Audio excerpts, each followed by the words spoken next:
Good. I think it's time to start. There may be some people who are still coming through the gates upstairs, but we have a full program today, so I think we better just get going. For those of you who were not here yesterday, a warm welcome to you to this conference on forced displacement. Delighted to see so many of you, and it's a quite impressive crowd. It was nicely kicked off yesterday by the High Commissioner from UNHCR, who really lent his support to all of your work and our work, and signaled his interest in knowing what comes out of this conference. We have 2 days of packed conversations. So I'm going to run through some rules, some guidelines for how we should interact and be together these 2 days. But before that, I want to just share a sense of that I think we're on the same page by showing a few quotes. See if you, I know most of you here are economists and will appreciate these points. These are sort of some guiding quotes that we use in the Secretariat of the Joint Data Center on Forced Displacement. And let me just perhaps emphasize the last one. Let's not forget that not everything that counts can be counted. There is always that point. So I thought it might be useful for me to take a couple of minutes just to share with you all who we are here in the room. And one of our volunteers put together this graph of the 130 registered participants. And just to give you a sense that the majority here are from academia. And academia, not just in Western institutions, it's really global. I see affiliations from Beirut, from Colombia, from Kenya, Nepal. You're just from all over the place, globally, and that's wonderful. And please, a little extra encouragement to those of you from what some call the Global South. I encourage you particularly to speak up and let your voice be heard.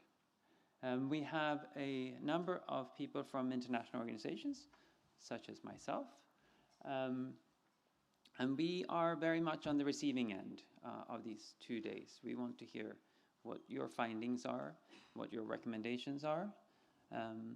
But as you will see in this morning's session, we want to introduce today by having a bit of messages coming to you, that this is what us practitioners and policymakers are looking to you to help us find answers to key questions.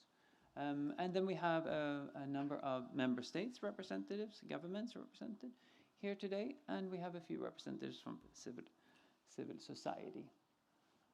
Yeah, global representation. I think one could have said just all countries or all continents of the world. A few housekeeping rules. So I'm on purpose not wearing a tie. It's an informal get-together, but we have a tight schedule. So please be disciplined and stick to the times. So we're not going to waste time on long introductions and long titles and so on. Just go straight to the point. Let the tone be critical and inquisitive, but friendly. We're not here to score points. Timeliness, respect the times that you're given, and listen to the chairs of the sessions.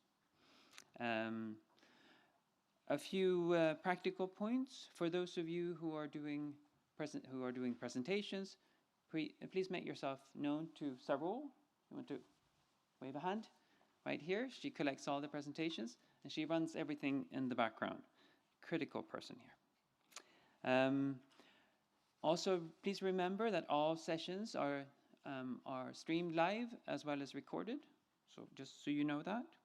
And please spread the word about the conference, about what we do. Here's the hashtag. Use it. Final practical point. We sent out an invitation to take a survey. And it has six questions on basically what you know about refugees in the world. And that will feed into, and you still have an opportunity to feed into the presentation by Ola Rosling, who's going to do that in a few minutes. I want to do a few thank yous before we kick off. First of all, to the scientific committee. Andrew, where are you? Please stand up. Rima, where are you? Yeah, thank you, Tuan. So these are the core people behind this conference, affiliated with Harvard, Brown, and the World Bank's research department. And they came with this idea of doing this conference to me even before I took up the job as the head of the Joint Data Center in May, and served it on a silver platter. And you've been working so hard to put this together, the academic part. So a huge thank you to you, and a round of applause.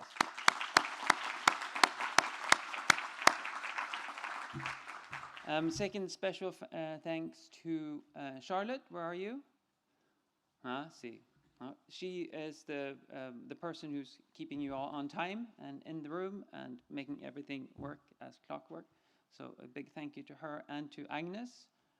She's also probably not in the room because she's doing keeping things going in the background, as well as the full team in the Joint Data Center. Thank you all for all the time that you put into organizing this. And then we have a number of volunteers, both from the UN and from the Copenhagen International School, who are going to help you, guide you around the building and welcome you and so on. So thank you to all of you. So I'll stop there, and let me kick it off by introducing our first speaker, Ambassador Affey. Ambassador, you're a good friend, a very good friend of the center. We've already called on you to be there for our Strategic Advisory Council in September, the first event that we organized. And we have asked you to convey some messages on behalf of host states. Ambassador Affey is the special envoy to the High Commissioner for the Horn of Africa. Thank you.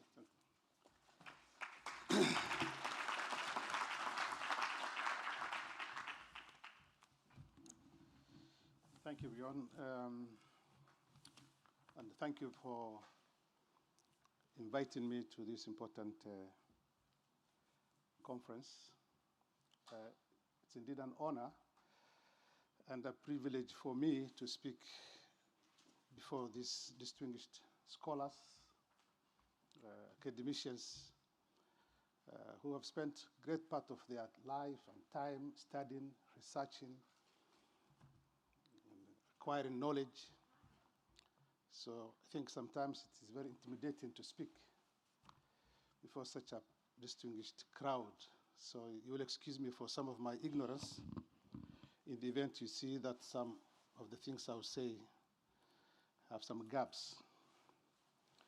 Yesterday, I think it was a day that really set the stage for the kind of conversation we have this morning. Both Xavier from the bank and the High Commissioner set the stage.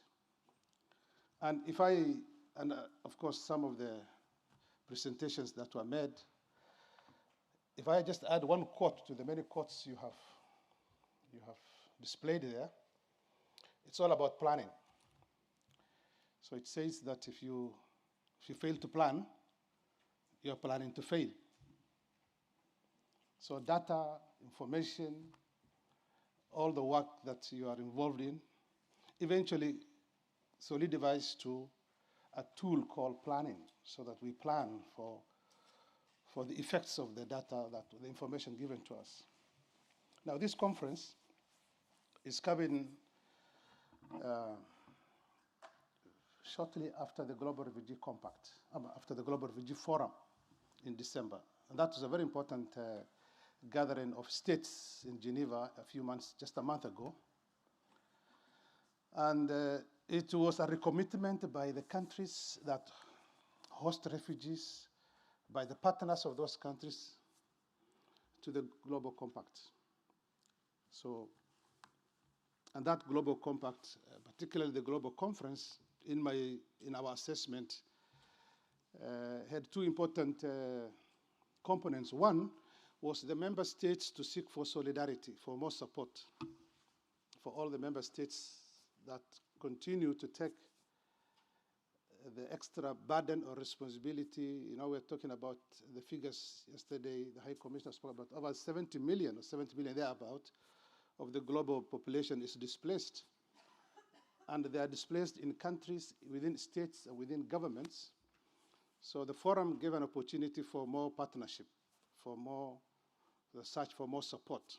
But also it gave the opportunity for these member states to show best practices, how to be able to manage the increase in numbers of the displaced population we have, be it IDPs or refugee populations that we continue to have globally.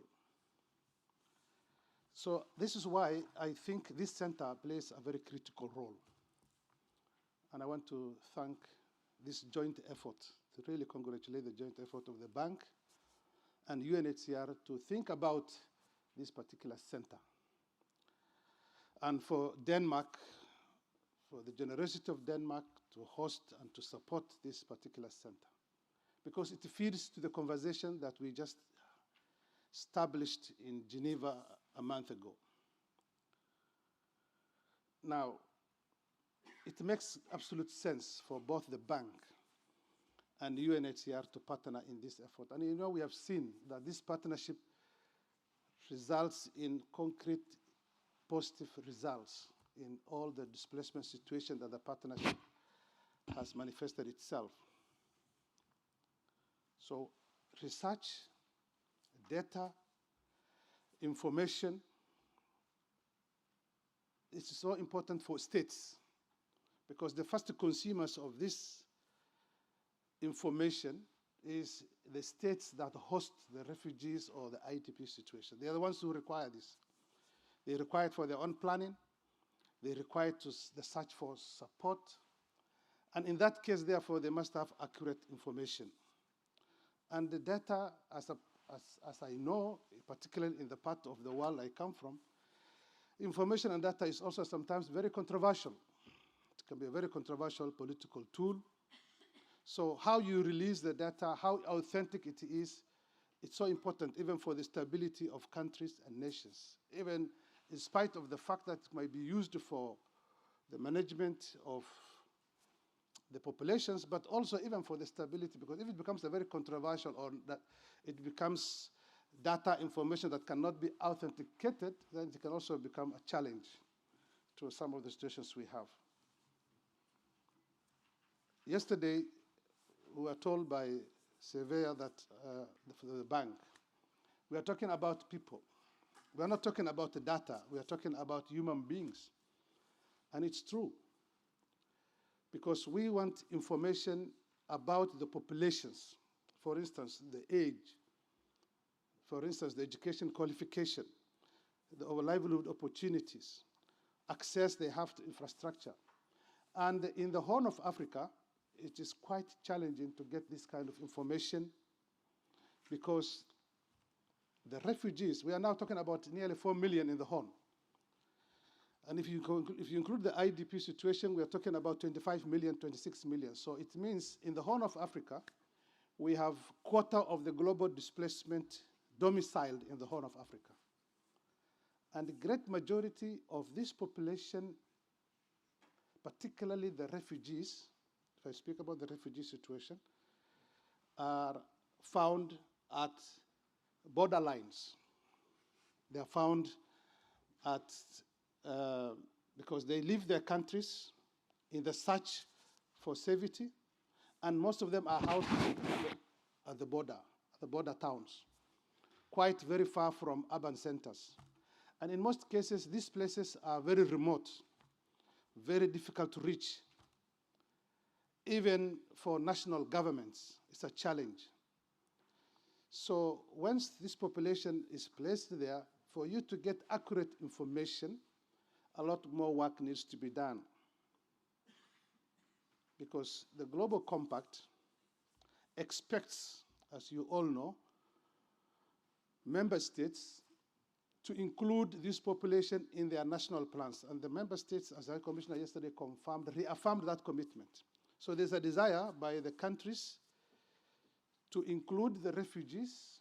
Of course, the IDPs are members of that particular society, but at least in particular the refugees in their national plans. So what does that mean?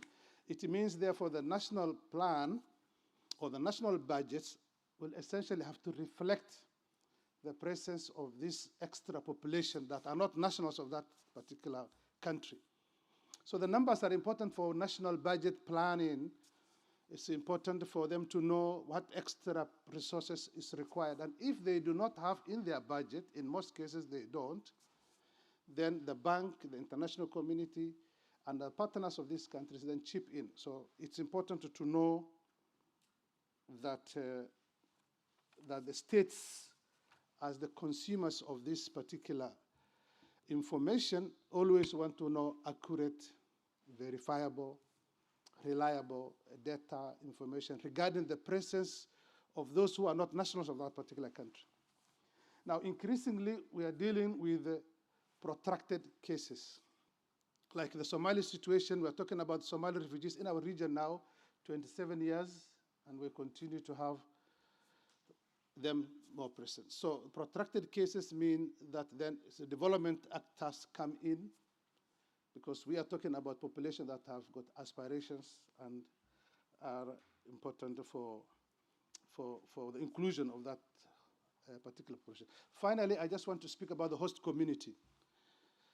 In most of these population, refugee groups are hosted in the areas that I said, far-flung areas from the urban centers, and they are mostly poor, themselves are vulnerable. And the host communities are the biggest ally we have for refugees. The host community are the people who secure the asylum space. If they become hostile, the asylum space shrinks. So we want to advocate. We need the numbers. The host countries require support not only for refugees, but also for the host communities. And I can tell you, in some of the refugee camps we have in the region, we have registered nationals who have become refugees by default. They have decided to register as refugees because the services given to the refugee population apparently become more attractive to that the national governments provide to them. We are now dealing with the kind of data in the case of Dadaab in Kenya. We have a substantial number of Kenyans who are not necessarily refugees, Kenyans who found themselves in the refugee data, not because they want to become refugees, but because they want to access the services being given by us, the partners of, and those who support the work of refugees. And therefore, because it's better, they go and register as refugees. So we are now dealing with what we call the registration exercise. It now comes to a data, it comes to a number, it's very controversial. In the country like Kenya, we also have the national census. I can tell you that every 10 years when we have the national census, it's one of the most toxic exercises we have in the country, because everything depends on numbers and figures, be it constituency delimitation, be it resource mobilization and distribution. So this is the kind of work that we are hoping that you can assist countries. And finally, I think I would like to encourage the use and the empowerment of national institutions. Most countries have got important units in the treasury, in the Office of Finance, and they have got staff there. We need to capacitate them. We need to empower them. We need also to empower local research institutions and professionals so that then they can be able to support the work of their national national governments. So a center like this one, as I conclude, because it comes with an extra credibility. This center comes with an extra credibility. We can see the researchers and the professionals in this room, some of the most brilliant minds we have globally, contributing to the work of this center. So the results of this center, the information given by this center, I can tell you, will carry favor with many governments and with many partners, much more than the information given maybe by local researchers or local institutions. So this is why we need to improve on this center. We need to capacitate it, because it is credibility that is at stake. If the information is not credible, people don't want to use it. But I think the center like this one is expected, and we hope and we believe that information coming out of here is an information that can be relied on and to be verified and to be supported. So I just want to wish you well and to thank you for coming, and hope that we can be able to enjoy the next 1 or 2 days. And some of us who will sit in these meetings will want to benefit more from the research and the work that you have done. Thank you so much.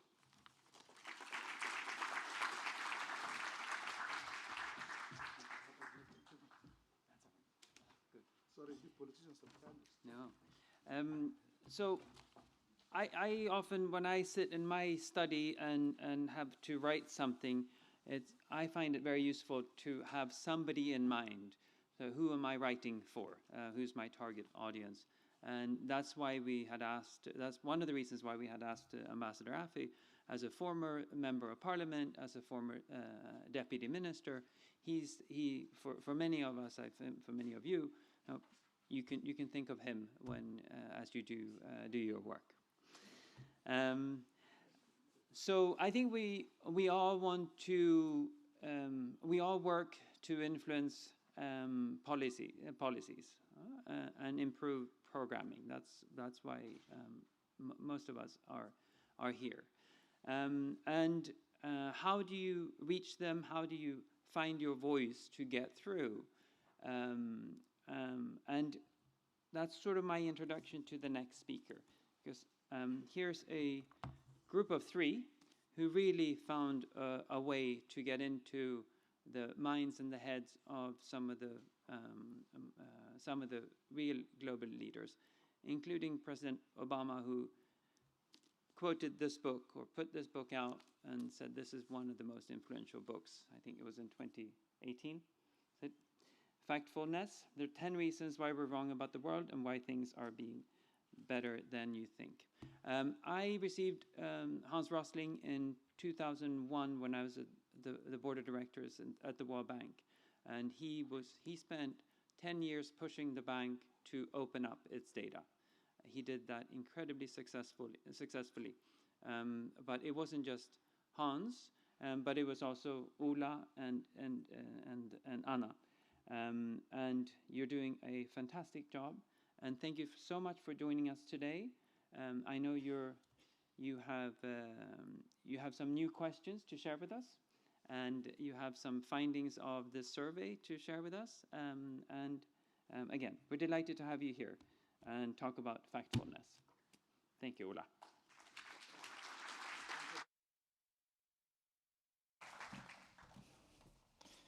I'll close this one.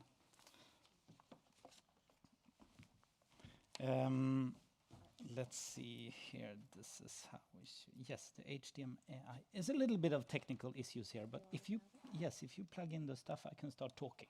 Is that fine? Yes. Thank you very much for inviting me, Björn. It's an honor. As you said, together with my father, Hans Rosling, we spent 10 years hitting the head and the back and the butt of the bank to release all its data. We told the president at the bank and their employees again and again, you believe in free information, right? That's the essence of market economy. Still, you're selling a CD-ROM with the prices of the markets of the world. Shame on you. 10 years it took for the bank to switch around. I'm going to show you a little bit of that story. But civil society, my father dropped out of university. I also dropped out of university, and we founded a foundation called Gapminder to be able to do whatever we found needed instead of being trapped in some kind of administrative institution. let's just jump to the fact questions that I asked you yesterday. How many of you have responded? I want to show you the results, and then I want to explain the logic of the gap that we're filling in the knowledge society. Almost half of you have responded. So if the results are bad, we can blame these people, those who were more busy, they didn't have time to reply to the questions, right? Here is one of the questions. And we have been asking this in 32 countries. I'm going to compare your results with the public in general. In 1990, 3% of the world population lived in a different country than where they were born. A migrant, basically, right? What is the share today? Is it 4%, 14%, or 24%, right? And you don't have to raise your hand because I have already asked you, but let's look at the data, the evidence, right? We live in the first time of human history when there is evidence for stuff, right? Before there was evidence, people had a worldview already. Remember what it looked like, might be some turtle or something. So without data, it's not that you're running around with a blank slate. No, you put myths in there, in your head. So when we want to change those myths and misperceptions, we need the evidence, and then we need to check where the misconception is the largest. So the answer is 4%. I said it was 3% migrants in the world back then in 1990. Today, this is the true number. Almost no change at all, right? Despite all the news we see and all the discussions about labor workers and refugees, etc. In our minds, it's huge. So people who responded, it's actually 3.5. I added upwards. I rounded upwards, so no one can say I'm trying to show a low number. 270 million roughly. This wrong answer, 14%, means you have 1.1 billion migrants in your head, right? Okay, and if you pick this one, you got 1.8 billion migrants in your head. So let's see how many people pick those wrong numbers. Oh, sorry, we need the power cable, or this will be suddenly interrupted. No, we need to see light. Oh, good. Okay, back again. So correct answer, how many picked the right answer? 12% got it right. When we asked across 32 countries, and you can see there is some difference between the countries. China scored better than all the Western countries here, you can see. So it's interesting to look at the data, and maybe the different responses depend on the migration rate in the country, right? So let's compare with the bars here of how many migrants you have in that country. No, there's no correlation whatsoever, right? So our impression of the migrants in the world is not correlated with the migrant level in our own country. Let's compare with someone else, right? In Stockholm, we have a zoo with monkeys in a big cage. And if you go to those monkeys and give them bananas with A, B, C, just the same kind of answers, right? And you tell the monkeys the question and you give them the bananas, it's fascinating because they pick the right banana 33% of the time. Better than all the countries on average, okay? What are we seeing? How can humans score worse than monkeys, right? Because we have misconceptions and they are systematic. We can't say something about the misconceptions in Sweden and try to analyze it from the Swedish culture. No, it's human nature. It's across all the cultures and all the continents and all the countries, right? So don't feel ashamed when you're wrong about stuff. It's human nature to be wrong, right? Because otherwise, how can you perform worse than random if you don't have misconceptions? There's no way, right? So lack of knowledge means you're like a monkey. But we are below monkey level. So our foundation, our task is only to bring people up to monkey level on important global issues. And then education can take over, right? And add knowledge, right? That's what we should be doing. So here are your results. Wow, that's amazingly good. Imagine if all of you have responded, also those who are very occupied. Okay, 57% got it right. That's the best score I ever seen on this question. But it means that 43% of you are severely wrong about the number of migrants. We're not talking about refugees here, right? So it looks good compared to the rest of humanity. Here is the rest of humanity. They think it's 40. They have 1 billion too many migrants in their head, right? Until you ask them, where is your cousin? Where are your classmates? Well, they still live in the city where I grew up. Yeah, most people do, right? 90% or more of humanity, they just stay where they grew up, basically, and that's where most people want to stay. But in our heads, those people moving around, and these globetrotters in this room also, many of you believe, look, here are your results. 14% of you got 1.8 billion too many migrants in your head. That's a huge misperception. Okay, let's look at the next question. The only difference is I'm asking about refugees, right? And I didn't give the historic context. So are refugees 0.4% of humanity, 4% or 14% of humanity? I mean, guessing that refugees is 1.8 billion people is amazingly bad, right? It's absolutely unbelievable. But so here are the results. You can see the monkey, 33% get the right refugee percentage, but that's very rare among humans, right? Because we talk so much about it. And then what happens is the problem seems bigger.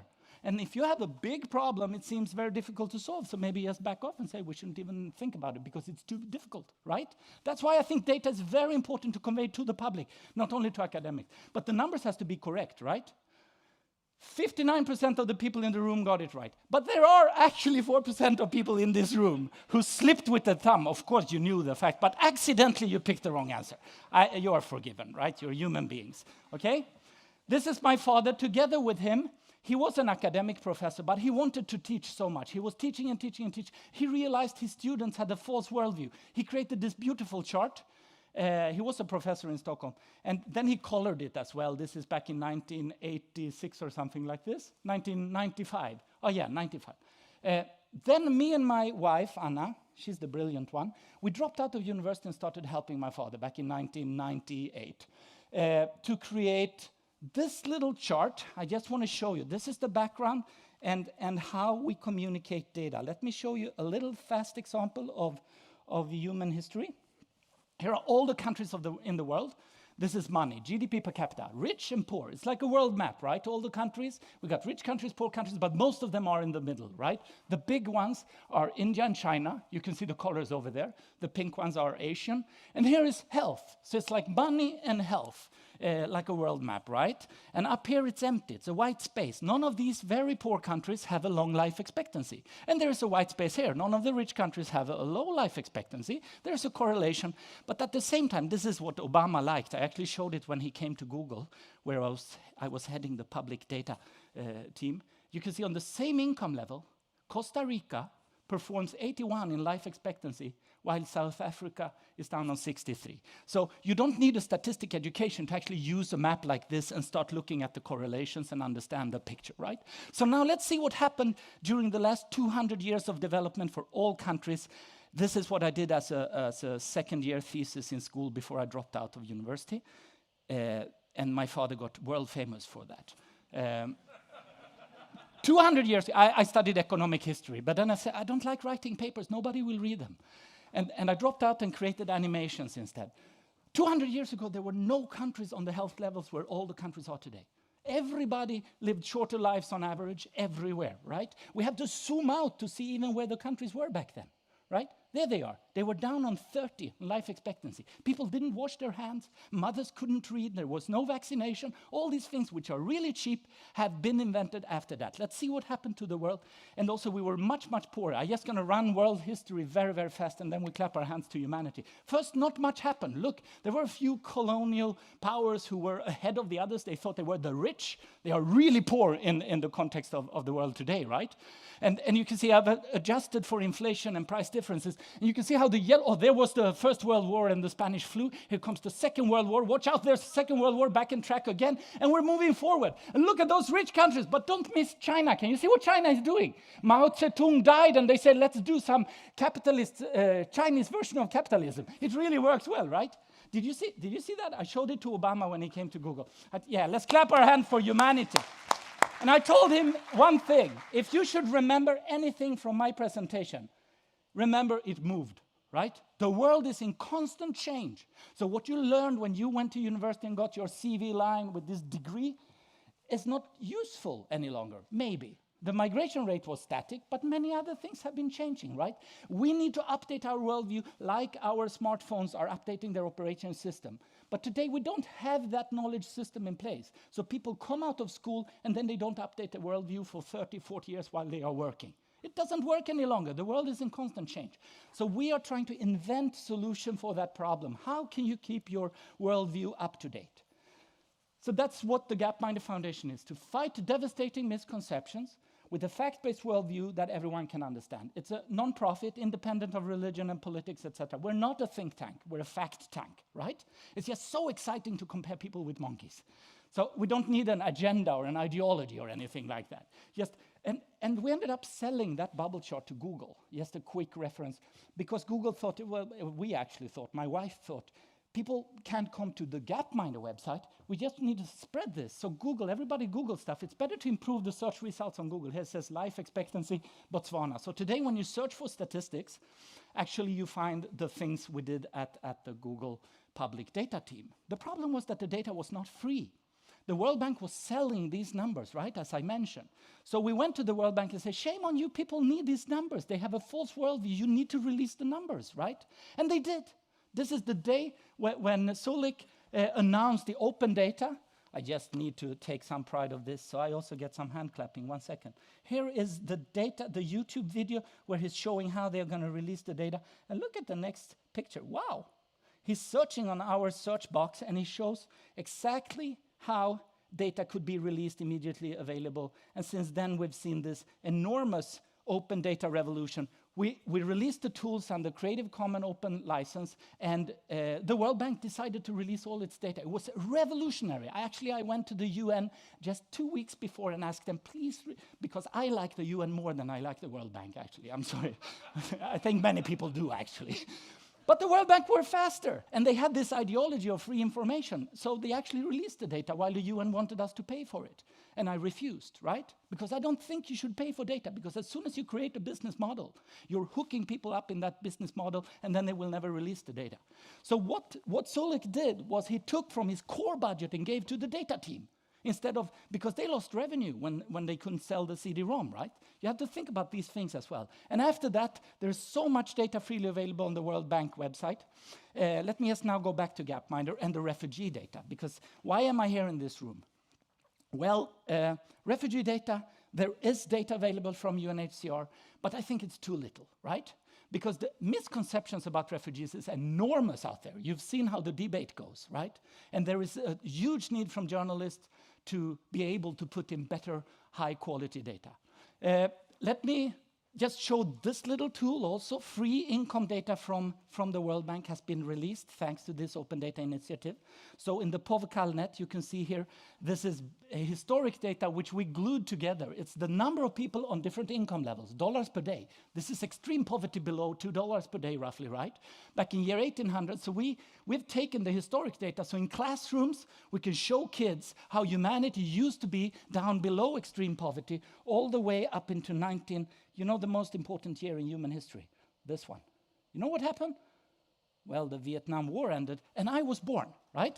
I was born into a divided world with the rich people and the poor people. I heard you say the global south, Björn. Can you please stop saying that? You can't bundle all these countries together. You said there should be a critical voice here, right? Back then, yes, there was a poor world and a rich world. And my parents moved to Mozambique. I grew up in Nacala in Mozambique because they wanted to save the poor, right? That was an easy Tintin world, my father used to call it. But since then, it has changed. The big hump of humanity, the 4 billions moved out of extreme poverty. Today, they are on the level where Denmark was in 1930, right? With heavy metal industry and this kind of manufacturing, right? And we, Sweden, and so is up here. You see, every country is a shape. This is World Bank data released, very detailed data, so we can create these visualizations too. So I'm taking on the role when the data is released and it's high quality, we communicate it and make it possible for teachers and journalists to actually use it. It's a huge undertaking if you try to do all these things to just one person and one institution. That's why we need to release it under licenses to enable creativity. So I'm trying to create in that space. And here comes the qualitative thing. You said that everything that counts cannot be counted, right? Exactly. My father used to say the world cannot be understood without numbers, but it cannot be understood with numbers alone.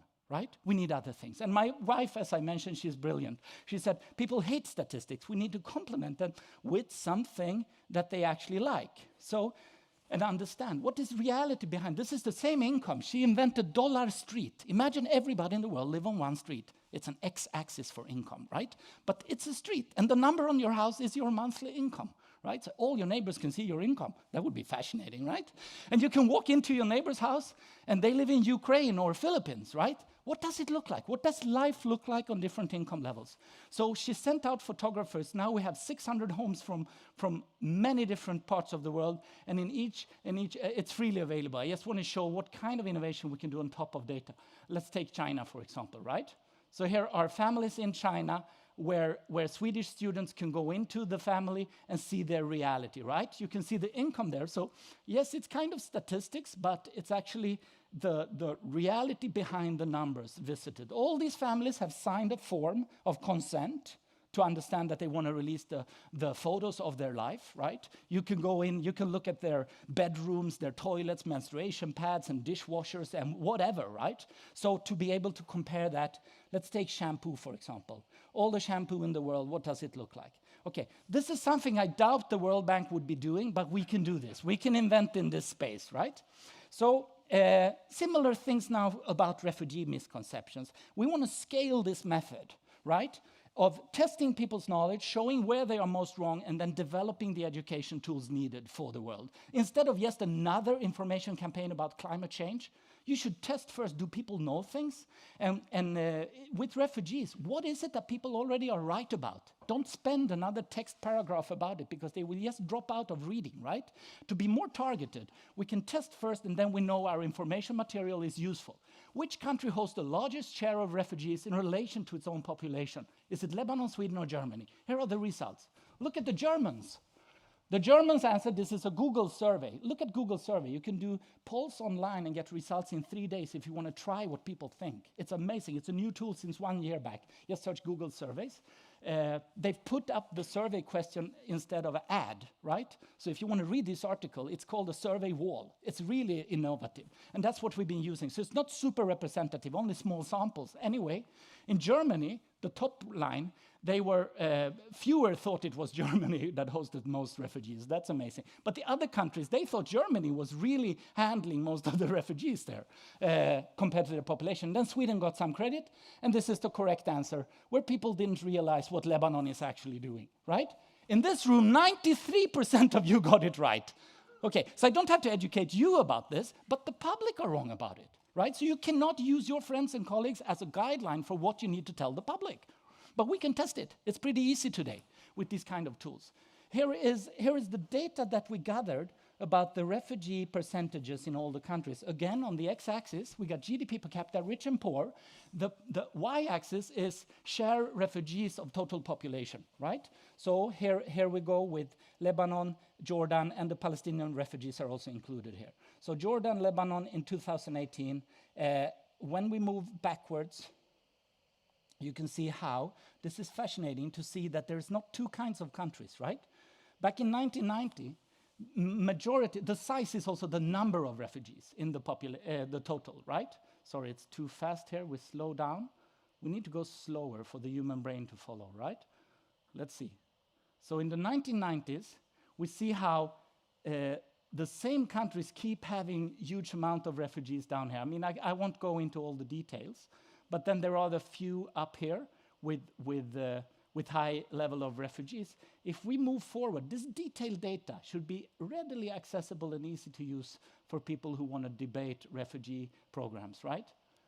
Now let's look at this one is falling down. Iran is going down there with fewer refugees as a percentage in 2000, while other countries are going to go upwards. You can see going up and getting bigger means you get more refugees in there, right?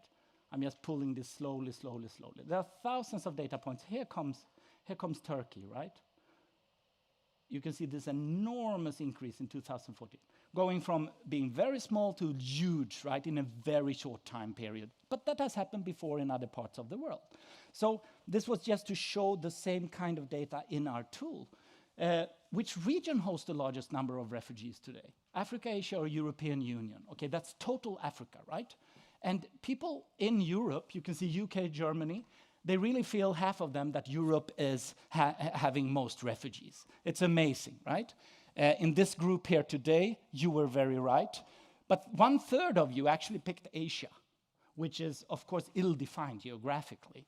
We include all of Asia, but all the way down to Australia in this measure. But anyway, it's one of these things where 1/3 of you, I don't know what you were thinking. Of course, I would like to talk to you about how did you answer? You answered with your gut feeling. I just think this. Asia is huge, so in that sense, you're kind of on track, right? This is we try to visualize. I'm just kind of brainstorming what we've been trying to achieve here. Here is the data from the size of the bubble is the number of refugees from a country, and to the right you have to a country. And if you move forward, this is what the world looks like. This is the from column, and this is the to column of the current refugees in the world. And just looking at how that changed over the years, there's tons of things I would like to drill into, but I don't have the time for it now. We can just play it forward slowly like this. There wasn't much data back then. Now suddenly, you see, it pops up in the 80s, and it's around Iran, Iraq there, and then it goes down, and you can see the wave in the 80s coming to European countries there. In Germany, Croatia is where they come to. So if we click, or we do Congo, for example, we click Congo, then we hook the data up, so here you can see where they came from, those refugees in Congo that year. It's just another visualization tool on top of data, and it could be visualized in hundreds of ways. It takes time to invent these things and improve them, right?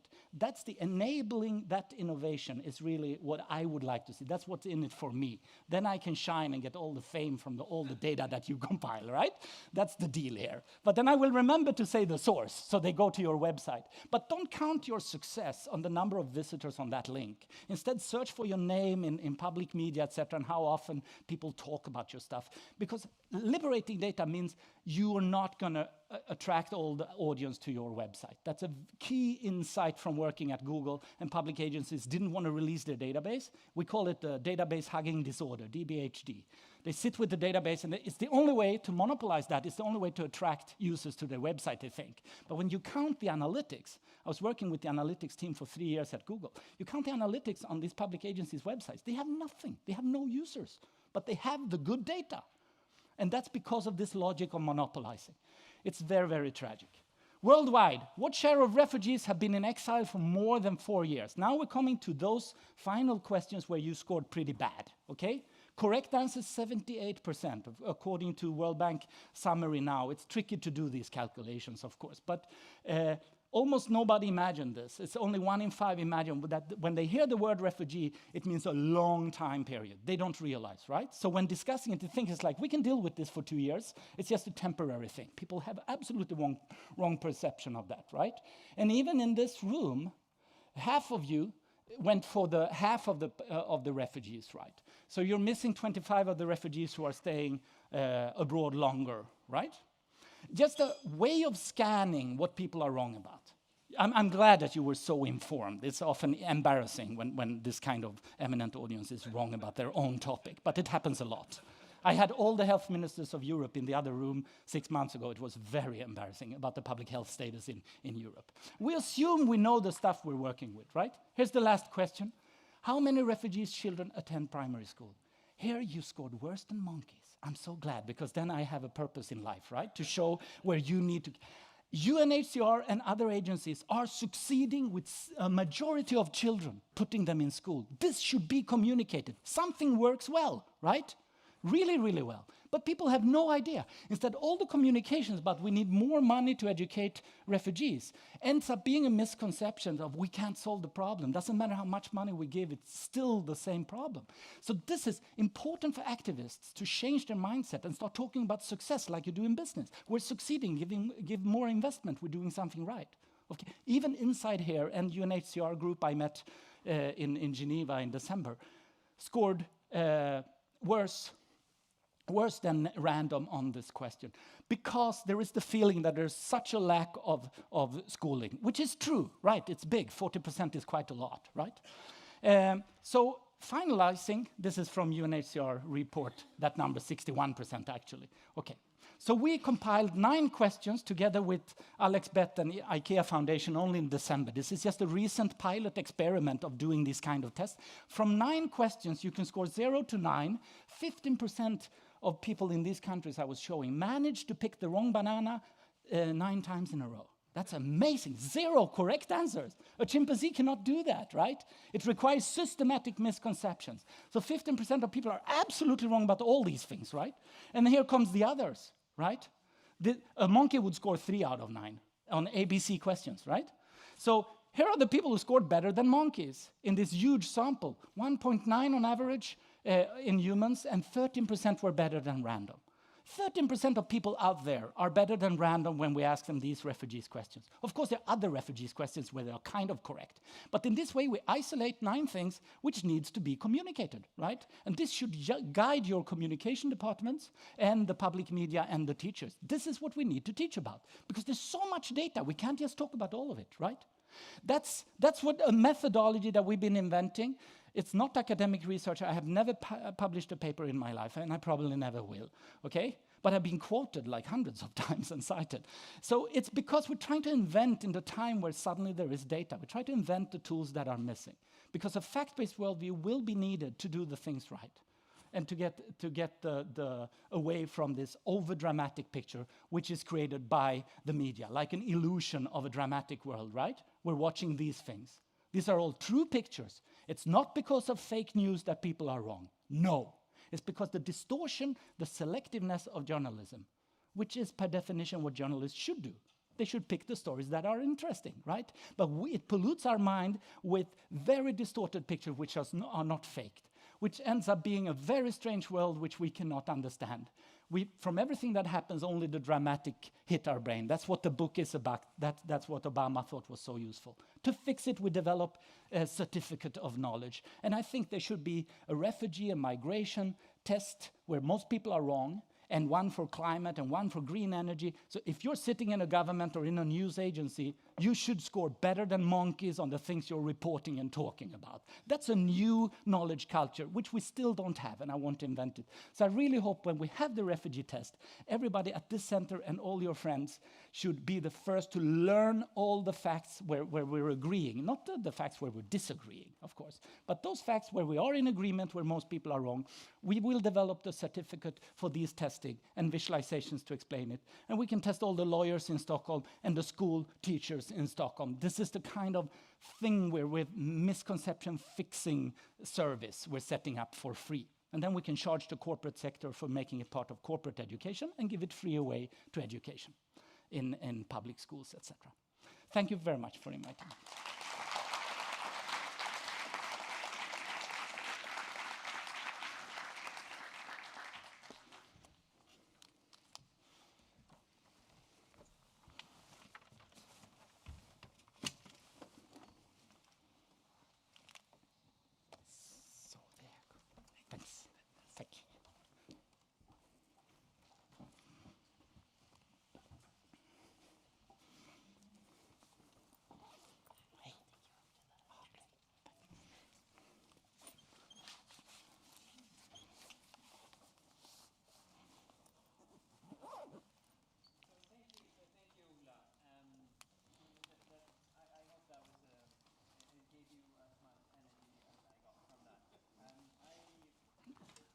I mean, the visualization is amazing and your messages are just right, but I also appreciate the fact that you are using such energy and a good sense of humor in your presentation. I think that's always liberating, especially when you talk about serious topics and sometimes dry topics. So I think that's one way to retain information, to have people retain information, is just to use that sense of humor. Fantastic. Thank you so much. I want to just give a little bit of credit to some colleagues over at the World Bank.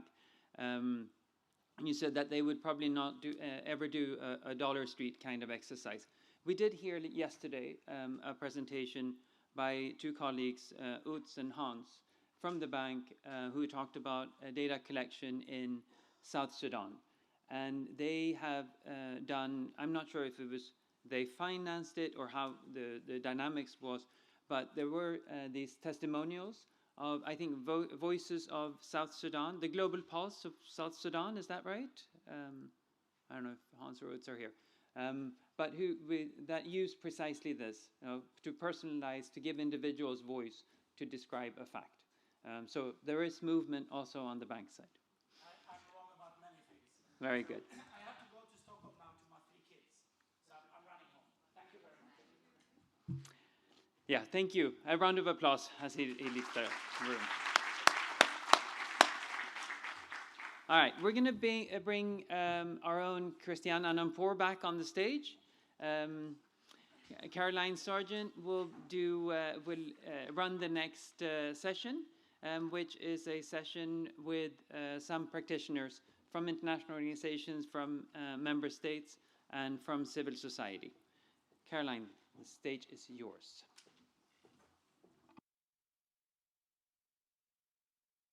I can't do this on my own. I need my panelists. If I could invite them to please come up to the stage. Thank you.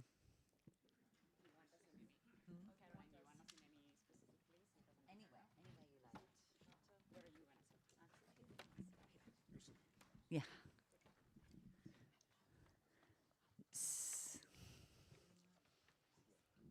So I think we have to use the microphones because we are being recorded. So firstly, we have to maintain the energy following that rather thought-provoking and fabulous session. So I hope we can do that with this wonderful panel that I have. And our aim really in this session is to explore the perspectives of practitioners around data and to help you as researchers and academics see how your work on data and evidence can really impact policies and programs across the world. So I want to start straight away with Carolina. You lead the World Bank Poverty and Equity Practice. You've got lots of experience on analytics, on operations, on policy advice to governments. So how does data influence your work and the work of the World Bank? All right, now it does. I just need to turn it on. Thank you very much, Caroline, for inviting me to be a part of this panel. I'll just get to your question, but I just want to echo something that Björn said earlier in the day, and that's really how inspiring, at least for me, and I'm sure for a lot of us that work on this topic, how inspiring it is to engage with a room that is full of a lot of young people that are actually interested in working on this topic. So I just want to echo the thanks to Andy, Rima, and Tuan for putting this together. It's really fantastic. Why is this important for us? What is it that we are doing in this space? As I said yesterday, for those of you that joined us for the book launches that we had, if you care about extreme poverty in the world, which we do as an institution and we as a team, displaced populations are at the very core of that problem. We know that by actually this year already, half of the global extreme poor are living in situations or contexts that are fragile or in conflict. We've already talked about the fact that there are 70+ million displaced people and refugees in the world. And we also know that there are 200+ million people who live in proximity to conflict. So these are your displaced of the future. So we are talking of large magnitudes of people who are likely to suffer or have already suffered what's a very distressful experience, right? And that's the experience of displacement. So we are extremely committed to really understanding, what's the plight of this group. So what do we do in that respect? We really do three things. First, we focus on making these invisible populations, or often invisible populations, visible. And we try to do this most of the time working with national statistical offices. And the reason to do that is that we want these efforts to not just be a one-time taking a picture kind of effort, but rather something that then is sustainable within countries, that their own systems actually capture these populations on a more systemic basis. And I think we are sort of slowly succeeding. And I see some of my own staff in this audience that are working on that.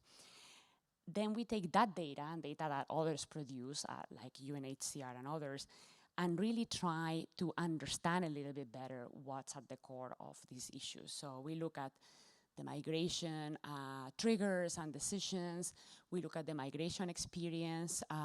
Many times movement is not a matter of days, it's a matter of months and sometimes years, and lots of things happen as people move that have long-term consequences. We look at the impacts of displacement, both on the displaced but also on the host communities. And I was really glad to see Paolo's literature review yesterday, trying to put together some of those results by academics. And then increasingly, we are also looking at what the aspirations and expectations of these groups are. When they get to a place, what is it that they think will happen? do they have hope or not? And these things we think are immensely important. So it's not just about real hard, socioeconomic outcomes, but also about behaviors and expectations. And this is sort of a little bit of a new area. And then finally, we've invested quite a bit of time in developing tools that allow us to monitor changes in the situation in real time. And this is what was at the core of the work that we produced yesterday. So the poverty team, in a way, is in the lead on all of these activities, but our hope is that this then informs the work more broadly on the institution. I'm sure Xavier will talk a little bit about that. And I think we are succeeding in sort of 4 ways. The first one is to really foster an evidence-based sort of culture of communication with governments, of sort of policy dialogue that is based on facts and not myths. And I'm very glad that we just had the previous presentation, because I think it really emphasizes the importance of that. Hopefully some of these data analyses are helping us prioritize and identify really where we can make a difference, what's the most urgent issue that needs to be tackled. I think we still have a lot of work to do, but I think we are trying to understand a little bit. We are starting to understand what works and what doesn't, and I know that's something that you want to come back to. And then finally, with these high frequency monitoring tools, I think we're starting to succeed in creating real-time feedback loops into our own operational work, so that we are able to detect implementation bottlenecks and correct them in relatively short periods of time, rather than have to wait to the end of the project and then realize that that's not what you wanted to achieve. So let me stop there. Thank you very much, Carolina. Thank you.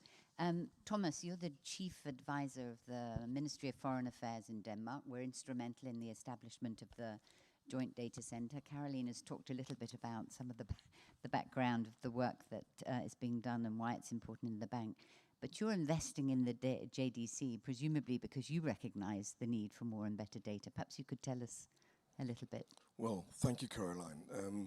And yes, indeed, I think I'll come back to some of the issues that were discussed by Ambassador Affey in his excellent presentation this morning, and also by the High Commissioner yesterday. I think it's increasingly recognized that displacement is not only a humanitarian issue, it is a displacement challenge, fundamentally.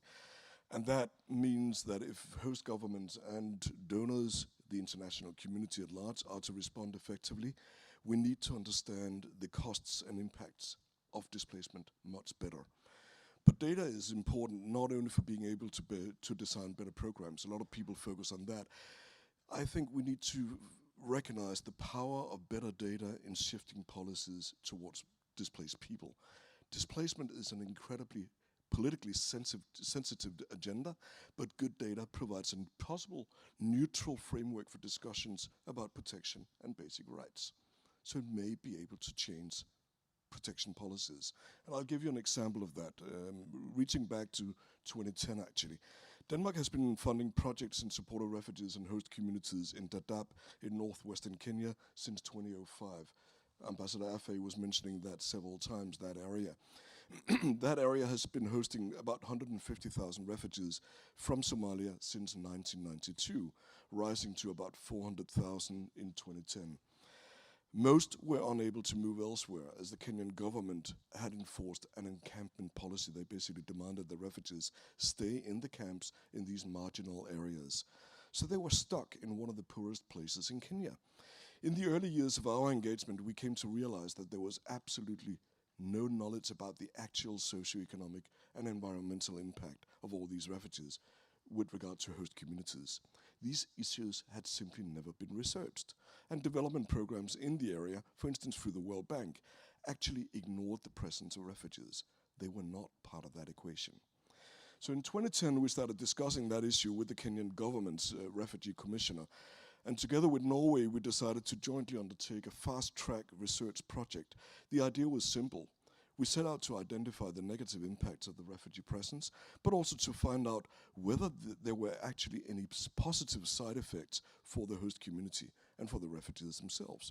And through that analysis, the study was to provide recommendations for improving the response to both refugees, but equally important host communities. And the study came up with some really fascinating results that turned out to be surprising even to the Kenyan government. For instance, that the local population in the area had increased tenfold since the arrival of the first refugees in 1992.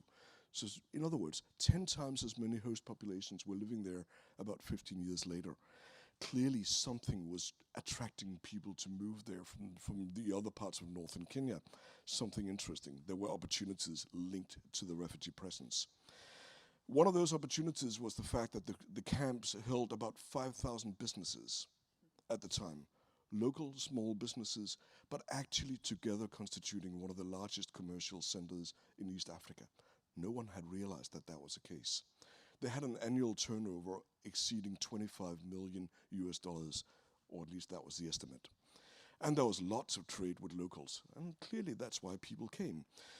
Aid agencies also injected lots of cash in the local economy, and in general it was proven that host communities reaped very significant economic benefits from the presence of refugees, but also that the environmental costs, the impact, was very problematic, especially because refugees cannibalized the bush for firewood. Now, the findings led to interesting discussions with the Kenyan Refugee Commissioner. He clearly recognized that refugees are not only vulnerable people, but also people with resources and capacities who could contribute to local growth and development if given the chance, and perhaps even pay taxes to the Kenyan government. So in short, he ended up agreeing to raise the issue with the Ministry of Finance. Everything therefore looked really promising. Maybe we were on the verge of pushing refugee policies in Kenya to a different level, more inclusive. Until one day, a bus stand in Nairobi was hit by a terrorist attack. Some apparently Somalis threw some hand grenades, killed several people, and that was the end of that story. Because immediately there was no longer any space for discussing refugee policies with the Kenyan government for very understandable reasons. I mean, it's quite legitimate. Security concerns comes on top of everything else. The point is, however, that not only did we gain a lot of useful information for programming purposes, and we did use that in the subsequent years, we were actually close to being able to push for fundamental policy changes in respect of refugees in Kenya, because we had the evidence, the credible evidence to back it up. And in fact, something similar started happening when the World Bank published a similar report about the impact of refugees in Kakuma in northwestern Kenya in 2016. That report was one of the instrumental factors in paving the way for the gradual development of a new, more inclusive approach to refugee programming in that area. And as we speak, this approach seems to be gaining ground and may lead to greater changes in Kenya, including in Dadaab. We are 7 years down the line, 8, 9 years down the line from when we tried to do it the first time. Maybe it will succeed this time. And that shows why data and research can be such a powerful force of change. If it is credible, as Ambassador Affey was underlining as well, and if it is accepted by all, in particular host governments that set the policies. And it's on that background that we decided to invest more and more in good data and research since 2010. It was that experience that was quite formative. So we've been investing through the World Bank, through the Joint IDP Profiling Service, ODI's Humanitarian Policy Group, the Refugee Studies Center, and now also the Joint Data Center here in Copenhagen, and we're very, very pleased about that. And through the Joint Data Center, and I think that's important, national statistical offices in host countries. There's so much we don't know, but progress is clearly coming, and that is particularly important as the Global Compact on Refugees is being rolled out after the Global Refugee Forum that Affey was speaking to as well. In a way, the Global Compact for Refugees is a little bit like an equation, you could say. It's on the one hand, the GCR, the Global Compact, calls for host governments to offer more inclusive opportunities for refugees to settle in terms of studying, in terms of working, in terms of moving, trading, etc., so they can become self-reliant and contribute to local growth and development. On the other hand, however, the international community must agree to cover the costs through additional development funding if that is to happen. One side of the equation simply cannot exist without the other, and both require much deeper knowledge about the actual costs and impact of large refugee situations. That is the precondition for reaching the necessary joint understanding between host governments and donors. So in short, if we are to succeed in rolling out the GCR, we all need to know what works and what doesn't. And that's exactly why it is so important that far more research is undertaken in respect of displacement, not least by economists. So I think that's part of it. Thanks. Thanks very much, Thomas, and thanks for bringing the example of the Kenya work to the fore, and notwithstanding the sort of political context in which we're operating. But I hope that's where Ambassador Affey can help us in the future as a special representative to be able to bring that data and that evidence to some of that policy dialogue at the regional level. I'd like to turn now to Sheree, who's the Research and Evidence Advisor in the International Rescue Committee, which does a lot of the work at the kind of cutting edge on the ground in the camps with people. And I'd like to know, how does your organization use research, and what data and evidence gaps exist that you're trying to tackle? Right. So thanks so much, Caroline. So as the IRC responds to crisis-affected populations in over 40 countries, research and evidence has increasingly shaped our decision-making at a strategic level, programmatic, business development level, but also around our own investments in research and innovation. So through engaging with research and evidence for the better part of the last 15 years, through conducting our own impact evaluations, often in conjunction with academic institutions, many of whom are represented here, we have begun to be a lot more critical about what we're doing, of course, a lot more honest with ourselves about what we know, and more importantly, what we don't know. And I think that has helped us, of course, to figure out what an organization like ours, the niche we have, working in almost 40 countries, mostly fragile countries, again, serving conflict-affected populations. Many of those are forcibly displaced. What types of issues and questions are we best placed to not only conduct impact evaluations around, but to build out full research and innovation agendas? So in 2015, the organization made a strategic commitment, a global strategic commitment to measuring our success through meaningful, measurable changes in people's lives. So not to focus so much on outputs, the things we deliver, counting how many schools we built, so on and so on and so on, but really defining success as the measurable improvements in the lives of those we serve. So that meant at least two things had to happen. We had to become far more outcome-driven, to be clear about what changes we're driving towards, our programming, our interventions, and also to be far more evidence-based. Not only evidence-generating, but using evidence far more systematically than we had previously. So to facilitate that, one of the things we did was to establish an outcomes and evidence framework. We, as an organization, decided that we would work squarely within the areas of safety. I mean, most people call that protection, safety, power or governance, health, education, and economic well-being, right? So this helps with like cutting down mission creep as well, yeah? So clearly these outcome areas, defining outcomes within these outcome areas, defining and articulating our best informed guesses or best educated guesses about how to achieve those outcomes, right? So global theories of change, articulating those, and then going to large repositories of systematic review level evidence to identify interventions that have indications of some positive impact on the outcomes that we're trying to achieve. So we've summarized all of that, put it all together in this outcomes and evidence framework. It's a publicly accessible platform, oef.rescue.org, and this guides all our strategic and programmatic operations at IRC at every level. So our country programs use this framework to determine, of course, along with needs assessment, all the information in their context to identify the outcomes they want to focus on for the next 5 years, 10 years, so on and so on. And our technical teams also build out program strategies along these different lines.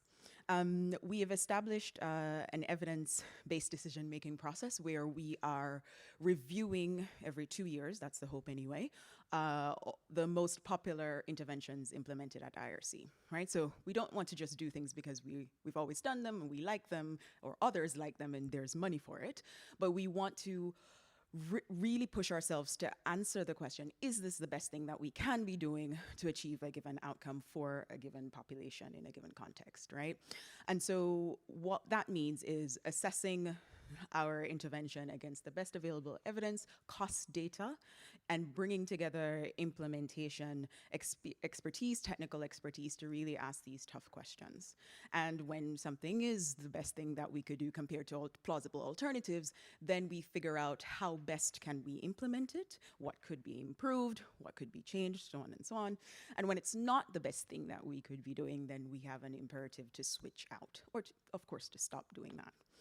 And then, of course, we have, my team has really developed and is thinking through yet newer models of sort of bespoke support to country programs. And I want to just give a short example from Tanzania. So the Tanzania country team wrote to us saying they want an evidence review. And we thought, yes, a country program wants an evidence review.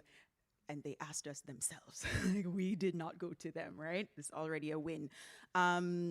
And just in conversation, we realized that they actually didn't want an evidence review just by itself or just to know about a particular intervention.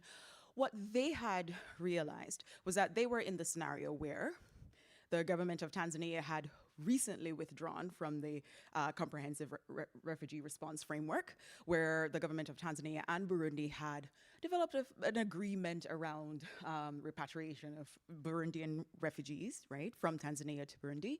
The UNHCR had announced a 30% cut in funding for the upcoming year, that policies, particularly restrictions within the camp settings within northwestern Tanzania, had become far more restrictive around economic activity and even movement, and that there was a lot more competition on the ground. So IRC Tanzania was really saying, we cannot move forward with business as usual. There is absolutely no way that we can just continue to program. So what should we be doing, right?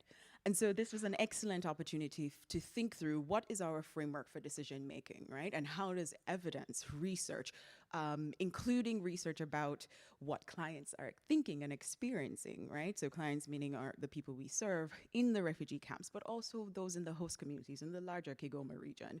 We had a chance to think through, what types of interventions that we're investing in right now seem to be effective, for how long, and at what cost, and so on, right? So bringing all this different type of information together in order to make a decision. And a few months after, we did a similar exercise, a joint exercise with IRC Burundi, given that there is repatriation. So it made sense for us to think through what is our cross-border strategy as IRC.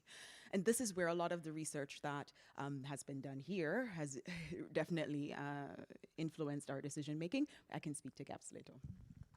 Thanks so much, Sheree, and I hope we'll come back to what works and what doesn't a little bit later in the conversation. But I'd like to turn, Anna, now to you. You're the policy advisor in the migration and forced displacement at the European Commission. The European Commission has really been scaling up its work on forced displacement since 2016. So what evidence have you drawn on, and what's it told you about the needs and the gaps, and what works and what doesn't? So just to clarify, the European Commission is a big thing. I work in DEFCO, sort of development cooperation, just before this gets sort of into a very different type of conversation. And just also maybe a sort of small preface.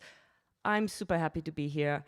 I just want to hug the Danes, and I want to sort of know all about Tanzania, because we were actually very invested in supporting the CIF rollout in Tanzania, and then we couldn't, and we had to step back because we didn't see any opportunity to sort of productively engage from a development side. And so maybe if we could have worked together at that point, we might have found a way to sort of find an option, but yeah. It's like there's still time. Anyway, just to sort of say very quickly, everybody here knows this, right? We had 2015, 2016, the big migration crisis, whatever you will call it, many, many dimensions. And as the High Commissioner said yesterday, there was a bit of lemonade coming out of that, and that was the sort of increased focus on the problems facing host countries, the issue of forced displacement as a global issue, global interdependence, burden sharing, responsibility sharing at all levels, including at the European level, but also sort of more globally. And I think we responded to that in one area, in a fairly constructive way, the European Commission came out with a policy statement on forced displacement, the so-called Lives in Dignity communication, perfectly aligned with the Global Compact for Refugees, the basis of a lot of the work that I've been doing with colleagues across Africa and across key sort of refugee situations, also in Asia, etc. Alongside that, and I think that was for us a real opportunity also to shift a little bit the way we engage with data and evidence, was the establishment of the Trust Fund for Africa, which, again, has a lot of politics in it, is driven by many, many different interests, divergent interests. We have our member states, we're not a bilateral organization, so our decision-making procedures are different, complex, consensual in most cases. But inside the EUTF for Africa, we suddenly had this huge amount of money that was supposed to focus on the sort of medium, long-term engagement on forced displacement in situations of instability or fragile situations. And alongside all the work that was going on about establishing the instrument, we had this sort of ambition to engage more in data and knowledge. So we set up for the first time inside an operational instrument of the EU, the so-called Research and Evidence Facility, first only for the Horn of Africa, later now extended to Northern Africa and the Sahel region. And that was really supposed to bring in sort of direct access to research, and this is a consortium led by SOAS, Oxford, now Birmingham, and Sahan, a research institute in the Horn.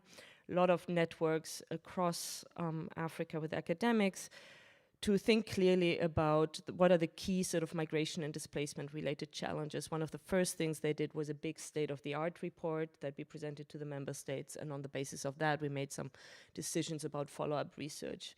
We also established the MLS, the Monitoring and Learning System for the Trust Fund, which provides sort of every 3 months, and there's a big website, and that's maybe interesting for many of you, data on very much output indicators, but data on everything we're doing in the Trust Fund programs. And I think that's been a very useful source. There's the Knowledge Center for Migration and Demography, that is a broader all EU sort of also on migration, that has sort of tried to gather and curate data a little bit.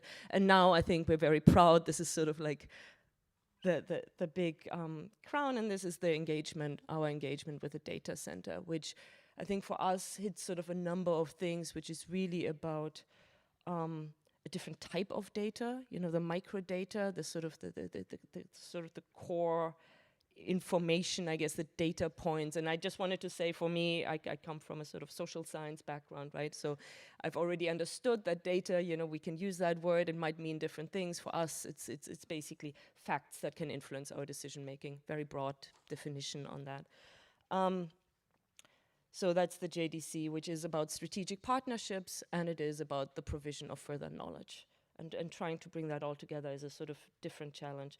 So just very quickly, I want to talk about 3 points, which is the type of data that we think and that we need from an operational perspective, and what I've learned a little bit about that, and where the emphasis lies on the sort of process gaps, and that's a little bit linking to this Gapminder presentation. How do we digest this stuff, and how does it actually influence the policy process? Is always starting from data is necessary, but by no means sufficient, and I think that was the Danish story also, right? And then this sort of very basic information gap. So first of all, on the type of data, policy making, very different sort of needs in a way, right? Yes, we want replicable, we use all sorts of types. There's a real emphasis on causality, analysis of causality, what makes what, and that's the whole conversation about theories of change. And I often sort of, we shouldn't get lost in description, because we always want to intervene. We always want to look at manipulable variables, right? Where can we do something?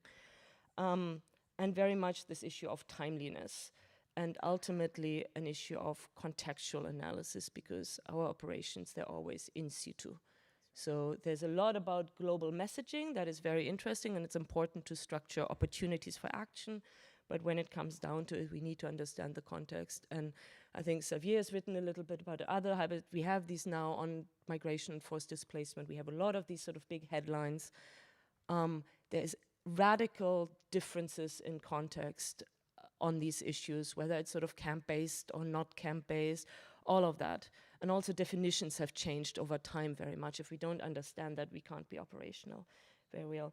We've learned a lot about just this sort of, which is really public administration meets data. How do you create that? What is the messaging and the language, aggregates versus regional variations? I've said this.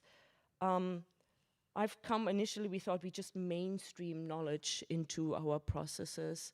I've really changed my mind a little bit on that. I think you need to put people into enclaves and retreats in order to really focus minds and then let them free again in their normal work, because very few people have the ability to digest data alongside their routine work. I think there's a lot about this, and this is why these encounters are important. It gives you a little bit of time and space somewhere else, which you can then bring back into your work. Yeah, and I think that's an alternative. I think people always ask for sort of shorter messaging and sort of the snappy stuff, and I'm just not sure that's even that useful, because it also means that a lot of information gets lost on the way. So I prefer the sort of doing that time for the retreat.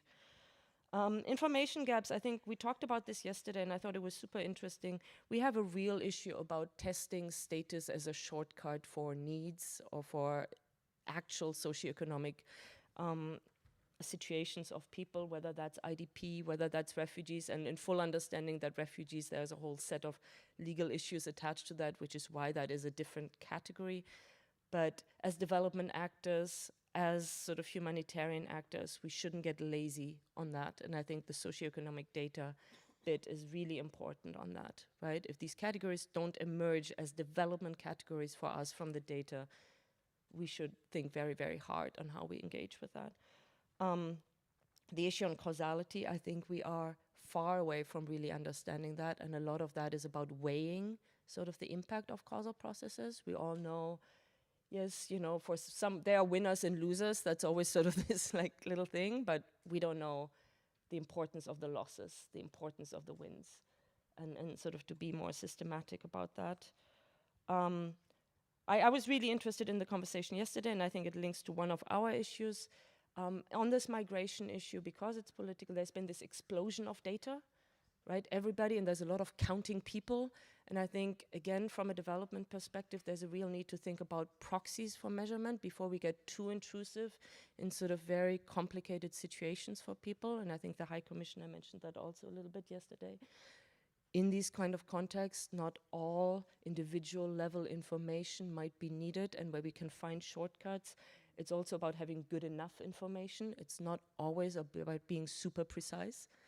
I forgot something about the incentive structure for academics, which we can come back later, but in our engagement, I think we found it's often difficult when you all, or a lot of you, have to work on publication records, and that's a whole hard economic, political economy field, and we just want sort of quick results and public results as quickly as possible, and I think there's a sort of lot about partnership that can be done there. One other information gap is the SDGs, right? We have very fuzzy goals on migration. We have nothing on forced displacement other than bringing populations, making them visible in other data. I think that's a reflection for us. And then the last thing on information gaps I wanted to say, and this is a little bit about the partnership with UNHCR, which is incredibly important to us, but there is an issue, and I know the IRC has done a little bit about all this issue of invisible populations, the self-settled. You know, 30 years, 20 years ago, when this conversation about development-focused issues on displacement was really also strong, we talked a lot about the people who eschew the formal systems. Again, how do we find a way to include them in our planning? I think that's a big, outstanding one. Thanks very much, Anna. You've put a lot of issues on the discussion, as this panel is doing. Xavier, I want to turn to you now. You're managing the forced displacement work within the bank. I think it's not true the bank is no longer engaged in this area. We've shifted quite significantly over the last few years. And under the refugee sub-window under IDA 18 and now again under IDA 19, we'll be programming quite significant resources to support governments to better address socioeconomic dimensions of displacement. And Xavier, you always talk about it's about people and it matters. So how are we using data to ensure that projects and programs really are impactful where they need to be?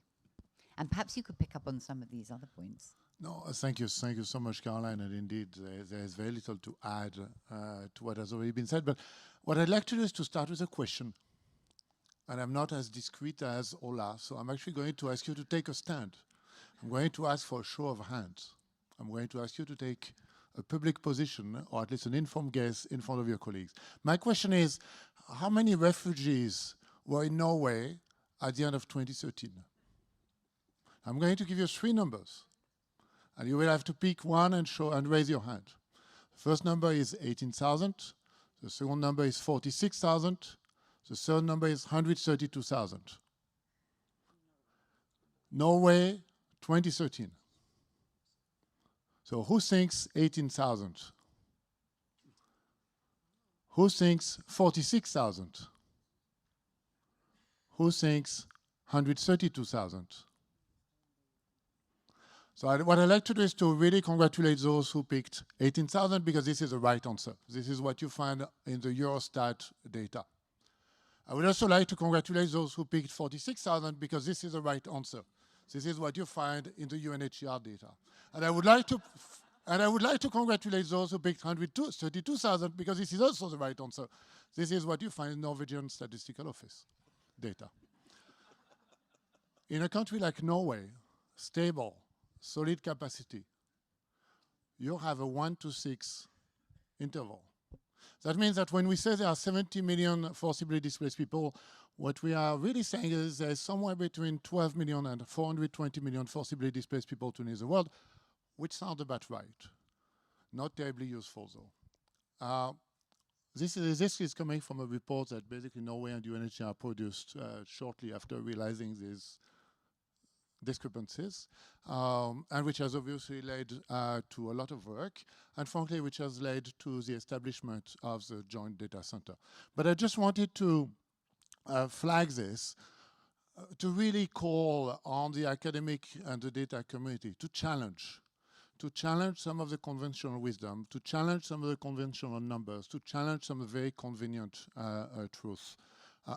And I think this is particularly important because, as we all know, research and knowledge only come when you start, challenging what existed before, right? Copernicus started by challenging Aristotle. So please have a detailed look at how data are collected, what they actually mean, and what you can build on that. Otherwise, you can make lots of bubbles, but they may not be actually terribly helpful. And I think as part of that, and just to build on what a colleague was talking yesterday about the situation of the Rohingyas with Filippo Grandi, I think that was you, was mentioning, just also keep in mind the incredibly high stakes that refugees have when they answer any questionnaire. You tell them their answers will be anonymous. Well, when your life is at stake, can you really believe that? You ask them how many meals they've had yesterday. Well, when their meal of tomorrow is based on how much you want to help them, what are the incentives to be entirely honest, right? So what I would really like to start with is by really asking you in the academic community to keep us as honest as possible, to avoid that we try to just get the data that we like to make the stories that we want to hear or that we want to tell, but that we really get into the complexity of this situation. So having said that, let me go back to Caroline's question, which is really what kind of data do we need? Let me start by saying that, when you think about it, okay, we need more money. But there's quite a lot of money that's going to these refugee situations. And when you look at it on a per capita basis, and when you compare to what's going to other categories of extremely poor people, there's some money, right? Obviously, more is always better, but there's some money. And I think our responsibility as practitioners is to try to optimize the use of this money. And to be very honest, I think there's a huge, huge, huge way to go. And that's really where I think all the work that you're doing become extremely, extremely important. So from my perspective, a few things just building on what we are already starting to discuss yesterday. We need you. We need you on this question of, can we predict some of these flows? I mean, frankly, if we all sit together and try to figure out which countries our refugees going to come from in the next 3 years, we're going to come with a fairly small set, and frankly, this small set is likely to be kind of right? So are there ways we could forecast these things? Because just imagine how much progress we've made when we started to move from responding to earthquakes to preparing for earthquakes, right? If you're Japan, you have two options. You can dig under the rubble every week, or you can change your construction code. And frankly, if you're Ethiopia, if you're Chad, you have also two options. You can wait until people cross the border and scream you have a crisis on your hands, or you can say that it is likely that there will be people crossing your border and prepare for it, right? And just imagine the amount of first the amount of wasted resources, but also the amount of human suffering that could be avoided, right? Imagine the difference of arriving in a place where there's somewhere you can sleep tonight and arriving in a place where there's nowhere where you can sleep tonight, right? Imagine arriving in a place where you can be put close to a well, water well, or arriving to a place where there is no water well and we're actually going to start trucking water. But now that you've been settled there, it's very difficult to move you, and we're going to continue trucking water. And actually, in Tanzania, we've been trucking water for 42 years, right? So just imagine what could be avoided if only we had the capacity to forecast some of these movements. I think that's where we need, that's really an area where we need you. I think another area where we need you is just to take the work that Paolo was referring to yesterday in terms of the impact, to take it to the next level. In my view, the discussion of impact is always, or is very often fraught. It's fraught because people essentially want either to make the case that the impact of having refugees is on balance good, or they want to make the case that the impact of having refugees on balance bad, right? If you look at it a little bit more deeply, it's a much more nuanced perspective, right? What we need to understand is the distributional effects, because when you look at it, the politics come from the imperfect distribution of the impact. So we need much, much, much more than that. What we also need to recognize, acknowledge, claim, make a lot of noise about is that the impact depends on the policies that governments take. That's obvious. But then that leads to the next question, which is, what are the policies that are going to mitigate the impact the best? The answer is, we don't really know, right? And that's where we actually need you to do the sort of impact evaluations that were discussed before. I was talking yesterday about, the specific vulnerabilities of refugees, IDPs, and the like. But can we put our fingers a little bit more on this, right? And can we put our fingers more on how do they change over time, right? So to me, there's a really interesting question, which is, when do you stop being an IDP? So you're a Colombian. You're coming from a village, and because of all sort of violence, you end up in Bogota, right? So the reality is, had there been no violence, you may have anyway come to Bogota for economic reasons, part of the big urbanization trend that we see all over the world. And actually the reality is that your neighbor has done just that. She's coming from another part of Colombia. There was no violence, but she came because of economic reasons. Now my question is, are you the same? Do you need the same sort of assistance, right? And do you need the same sort of assistance now, when you just arrive? Probably not. Do you need the same sort of assistance 10 years from now? 20 years from now, 30 years from now. My suspicion, my instinct is that after a while you kind of become the same and don't necessarily need more assistance. But it's just a guess. It may well be that if you've been tortured, 20 years later you're still suffering in terms of your vulnerabilities, your ability to seize opportunities from this experience. Or it may well be that it's not the case, right? The answer is we don't know. Now, when you think about the numbers of IDPs, a very large number of those are Colombians, right? 6 million, about 6 million out of the 40 million. A lot of them have been in exile or in displacement, for a generation. 30 years. A lot of them, frankly, would probably have gone to the cities anyway, right? So to have this very romantic view that, one day they will go back to their village and restart life where they left it. I mean, I think it's ludicrous, right? And we all know it, right? But the real question is, how long are we keeping them in our numbers? Because if we keep them forever after, then of course the number of refugees and IDPs is only going to go up, right? And especially in a context like Colombia, where actually, if my father is displaced, I'm displaced, even if I'm born in Bogota, right? Because the displacement is a claim for an eventual compensation in the case of a political settlement. So it's an asset. So it is normal that it's handed from father or from parents to children, right?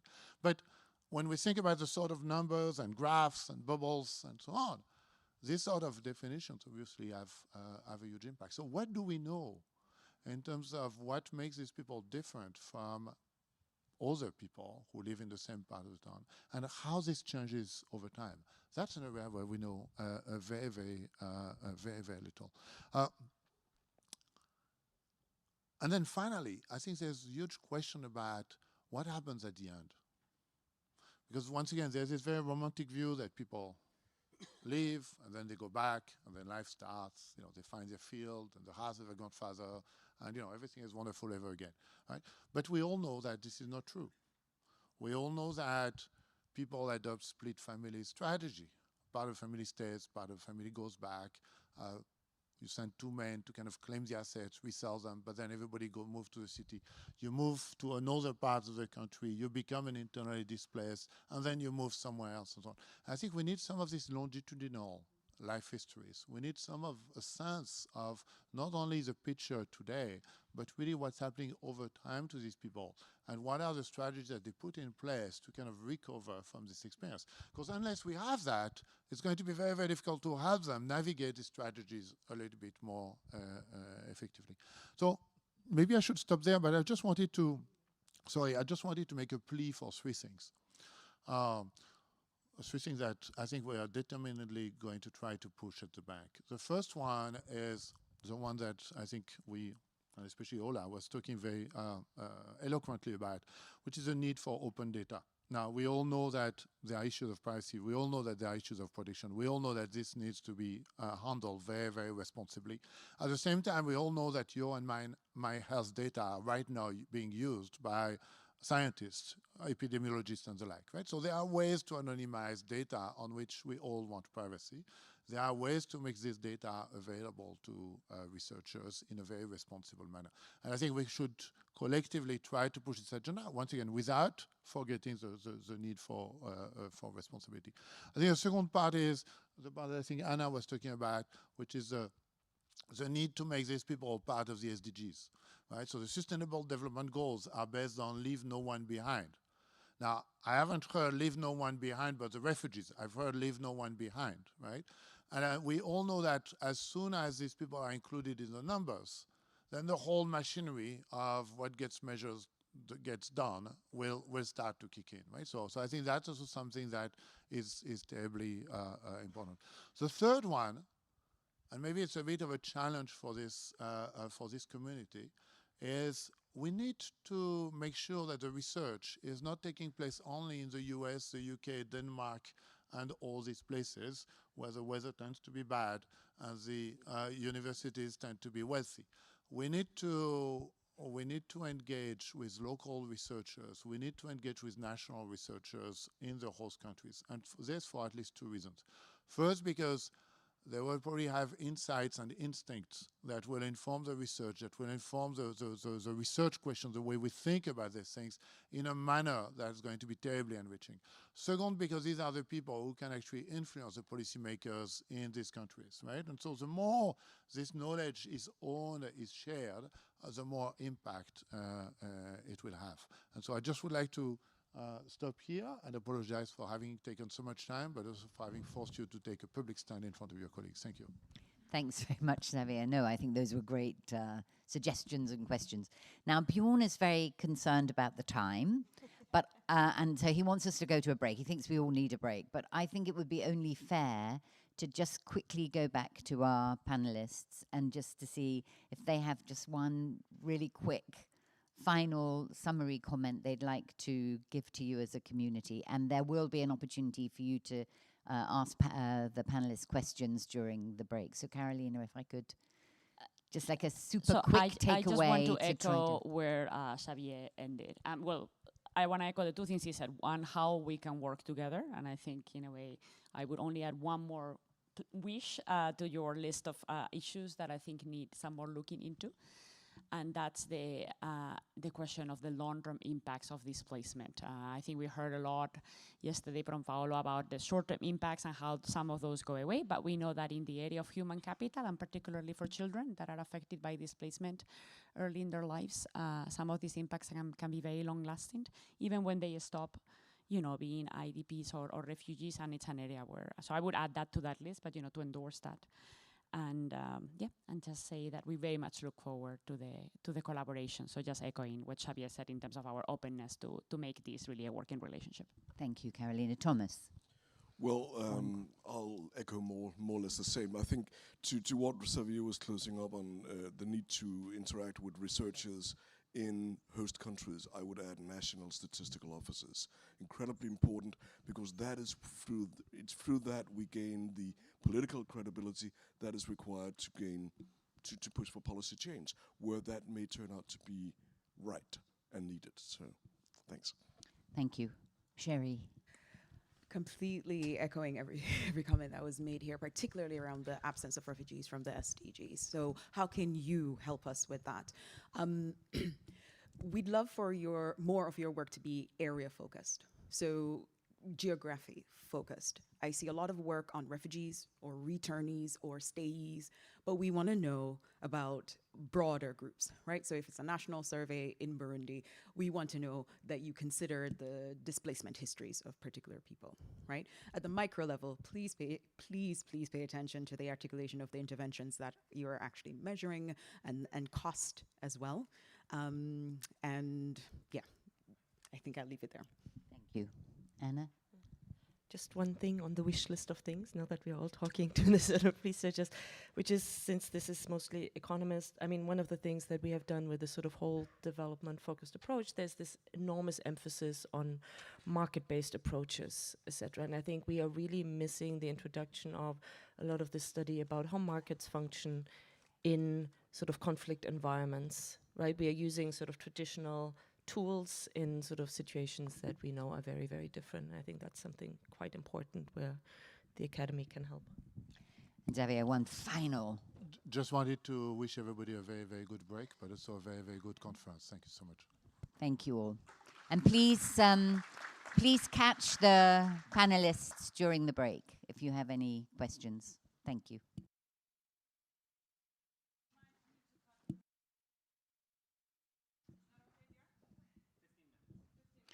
Oh, 15 minutes. To be back at 11:15. Thank you.